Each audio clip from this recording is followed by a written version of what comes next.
Assalamualaikum warahmatullahi wabarakatuh. Kami dari kelompok 6. Untuk mata kuliah penganggaran publik, kami mempresentasikan tentang anggaran fleksibel. Sebelum kita mulai presentasi, terlebih dahulu saya ingin memperkenalkan anggota dari kelompok 6. Dimulai dari Ayu Santika. Dipersilakan. Ya, perkenalkan nama saya Ayu Santika, NIM 18101035, Prodi Ilmu Administrasi Publik.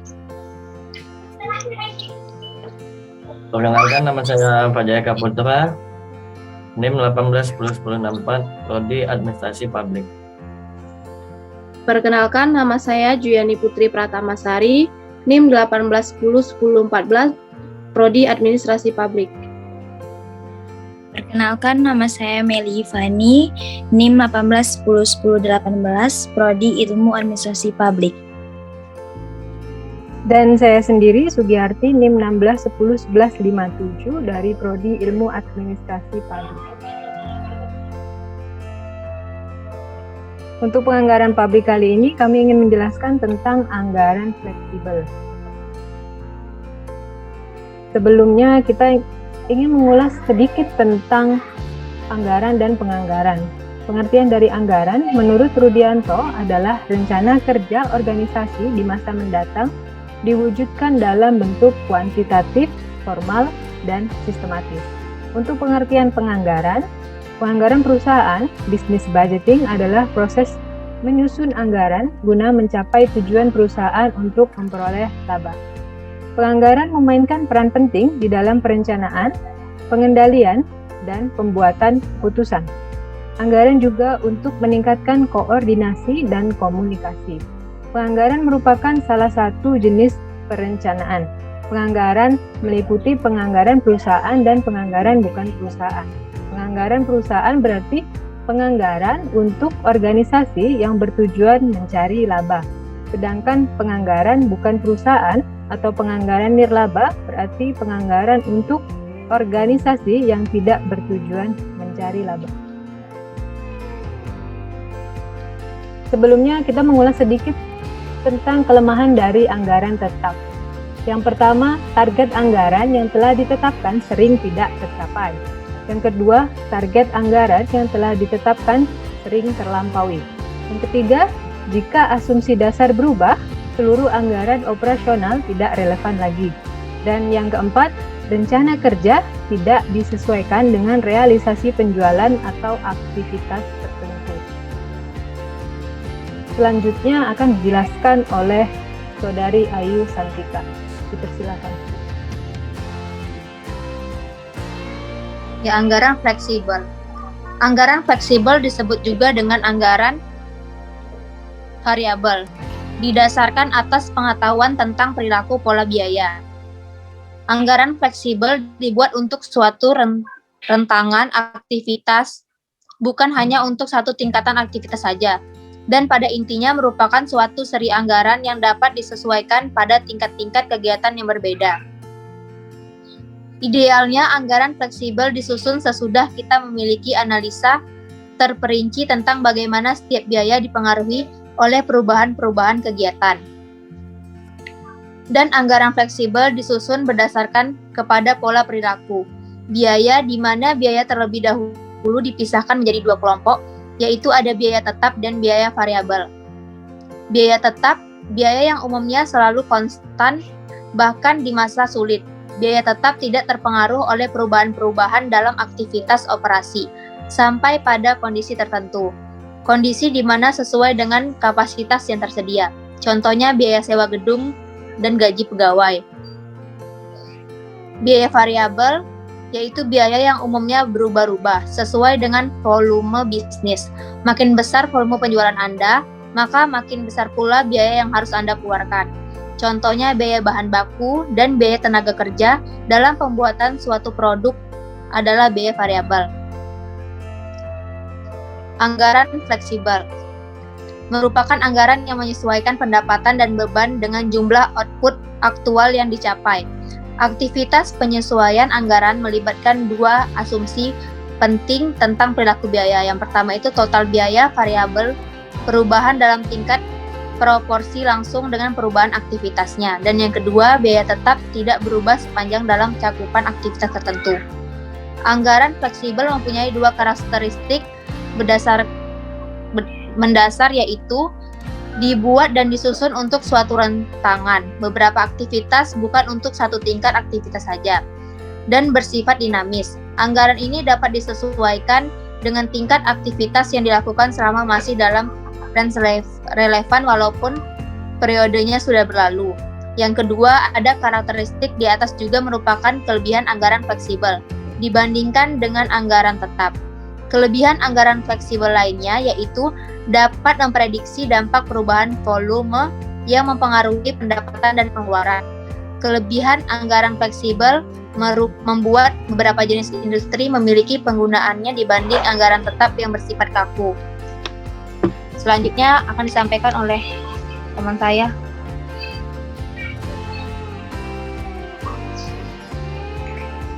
Anggaran fleksibel, anggaran produksi fleksibel. Anggaran produksi bulanan tetap disusun dengan asumsi volume penjualan pada setiap bulan dapat terjadi dengan volume penjualan yang dianggarkan, sehingga jumlah barang yang diproduksi pada bulan berikutnya akan tetap dapat dilaksanakan sesuai dengan rencana produksi yang telah disusun. Padahal, seringkali perusahaan mengalami keadaan di mana realisasi penjualan produknya pada suatu bulan tidak sesuai dengan rencana penjualan yang dianggarkan. Maka, hal itu akan dapat mengakibatkan perusahaan mengalami penumpukan dan atau kekurangan jumlah persediaan barang jika perusahaan tetap menggunakan volume produksi yang dianggarkan pada bulan berikutnya. Yang kedua, anggaran biaya produksi fleksibel. Anggaran biaya produksi disusun setelah perusahaan menyusun anggaran produksi terlebih dahulu. Sedangkan anggaran produksi disusun setelah perusahaan terlebih dahulu menyusun anggaran penjualan. Karena itu, anggaran biaya produksi sangat dipengaruhi oleh anggaran penjualan. Jika kemampuan perusahaan merealisasikan target penjualannya berbeda dengan jumlah yang telah disusun di dalam anggaran penjualan, maka anggaran biaya produksi yang telah disusun tidak relevan lagi untuk digunakan sebagai alat pengendalian biaya bagi perusahaan. Karena itu, perusahaan perlu membuat anggaran biaya produksi yang disusun berdasarkan berbagai tingkat aktivitas produksi.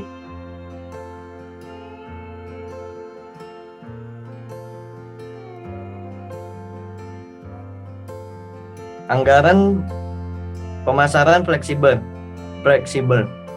Besarnya biaya pemasaran yang dikeluarkan perusahaan sangat dipengaruhi oleh besarnya realisasi volume produk yang dijual perusahaan. Semakin besar volume produk yang dijual perusahaan, maka akan semakin besar pula biaya pemasaran aktual yang dikeluarkan perusahaan. Sebaliknya, semakin kecil volume produk yang dapat dijual perusahaan, akan semakin kecil pula biaya pemasaran yang dikeluarkan oleh perusahaan. Naik turunnya biaya pemasaran tersebut dipengaruhi oleh biaya pemasaran variabel yang dimiliki perusahaan. Selanjutnya, biaya administrasi dan umum.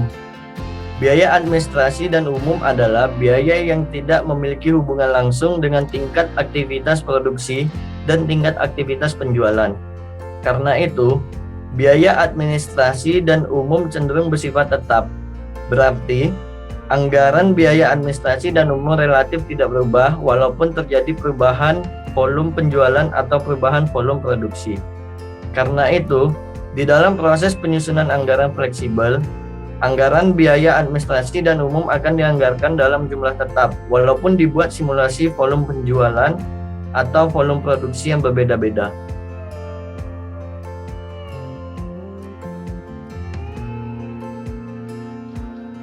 Selanjutnya, bentuk-bentuk anggaran fleksibel.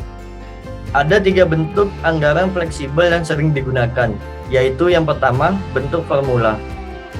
Bentuk formula merupakan anggaran yang disusun dalam bentuk yang hanya menggambarkan unsur variabel dan unsur tetap dengan jelas yang dimiliki oleh setiap pos biaya.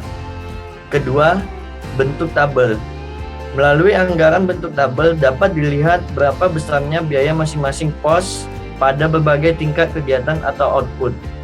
Anggaran ini menonjolkan unsur variabel dan unsur tetap. Yang ketiga, bentuk grafik. Merupakan anggaran dengan bentuk pelengkap dari kedua bentuk anggaran di atas, yaitu bentuk formula dan bentuk tabel. Selain itu, ada juga anggaran fleksibel berbasis aktivitas yang juga sering digunakan. Anggaran fleksibel berbasis aktivitas merupakan metode penganggaran yang didasarkan pada kuantifikasi atau perhitungan dan pengukuran aktivitas bisnis dan biaya yang terkait. Dalam anggaran fleksibel berbasis aktivitas, proses alokasi uang dilakukan dengan cara perusahaan terlebih dahulu memetakan aktivitas-aktivitas kunci untuk mencapai tujuan perusahaan. Setelah itu, perusahaan menghitung biaya dan mengembangkan anggaran lebih lanjut berdasarkan aktivitas tersebut. Hal yang dilakukan ini juga bisa meminimalisir timbulnya hutang dalam melaksanakan aktivitas yang telah ditetapkan. Selanjutnya akan dilanjutkan oleh teman saya. Ada 3 faktor penting dalam seleksi basis aktivitas untuk anggaran fleksibel. Yang pertama, yaitu basis aktivitas dan overhead variabel seharusnya berkorelasi. Yang kedua, aktivitas seharusnya tidak dinyatakan dalam mata uang dolar atau mata uang lain.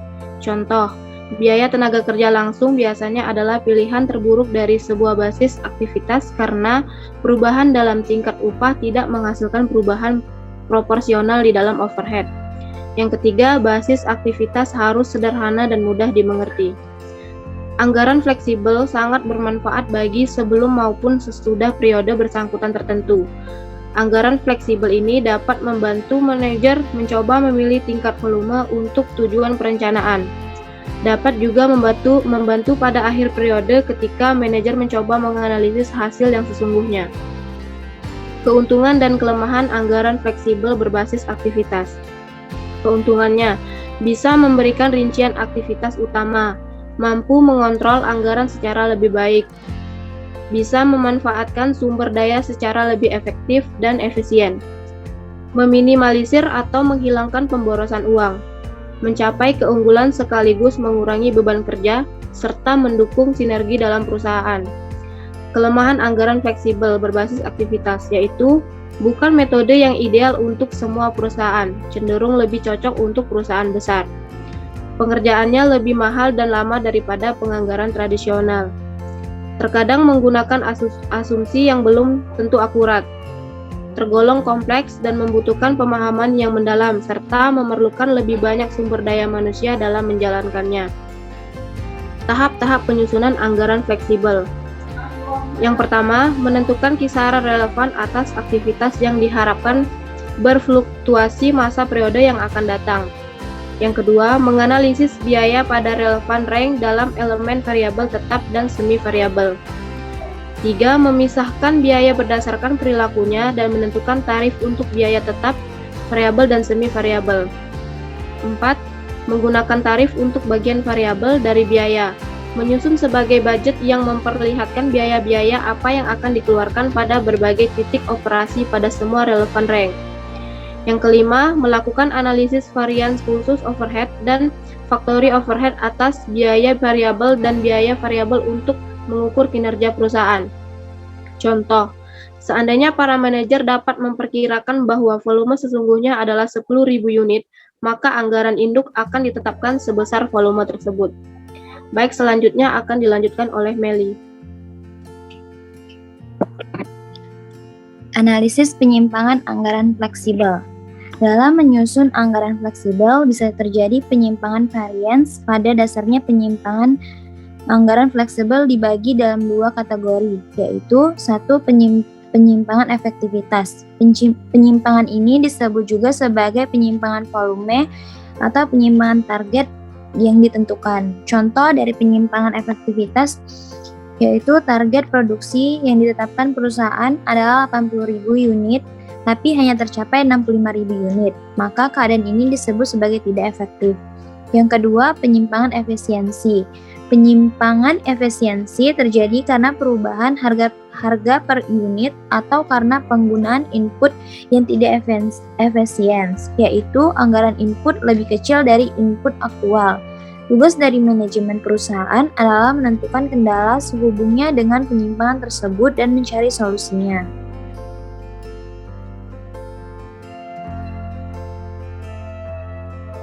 Contoh anggaran fleksibel. Contoh anggaran fleksibel menghitung anggaran fleksibel setiap tingkat produksi menggunakan rumus, yaitu besarnya anggaran fleksibel sama dengan biaya variabel kali kuantitas tambah biaya tetap. Berikut contoh anggaran fleksibel yang sederhana agar mudah dipahami. PT Barito Cahaya Abadi yang merupakan pabrik kaca spion motor berencana memproduksi kaca spion motor Honda Supra X sebanyak 16.000 unit pada bulan Januari 2021. Diketahui biaya variabelnya sebesar 10.000 per unit dan biaya tetapnya sebesar 30 juta. Berapa besar anggaran fleksibelnya? Besar anggaran fleksibelnya adalah sama dengan 10.000 kali 16.000 unit tambah 30 juta sama dengan 190 juta. Dari contoh anggaran fleksibel ini diketahui bahwa PT Barito Cahaya Abadi membutuhkan dana sebesar 190 juta untuk memproduksi 16.000 unit kaca spion motor Honda Supra X pada bulan Januari 2021. Kesimpulan dari anggaran fleksibel yaitu anggaran ini disebut fleksibel karena dapat disesuaikan dengan volume kegiatan sebenarnya terjadi, sehingga dalam pelaksanaan evaluasi dapat dilakukan dengan lebih tetap dan akurat. Anggaran ini mengaitkan volume aktivitas dengan jumlah rupiah yang dianggarkan. Bermanfaat terutama dalam menaksir dan mengendalikan biaya pabrik dan beban operasi. Sebuah anggaran yang fleksibel dapat membantu manajer untuk membuat perbandingan lebih valid. Hal ini dirancang untuk menunjukkan pendapat yang diharapkan dan pengeluaran diizinkan untuk jumlah aktual unit yang diproduksi dan dijual.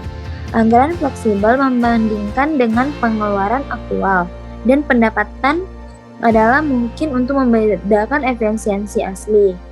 Anggaran yang dibuat sebelum awal suatu periode adalah anggaran induk. Anggaran tersebut menjelaskan harapan-harapan dan merupakan cetak biru atau blueprint dari operasi untuk periode yang akan datang. Anggaran tersebut merupakan anggaran tetap karena dibuat hanya untuk tingkat output tertentu. Anggaran ini induk berfungsi sebagai panduan penting, bahan perbandingan atau tolak ukur dalam mengawasi dan mengendalikan operasi serta untuk evaluasi kerja.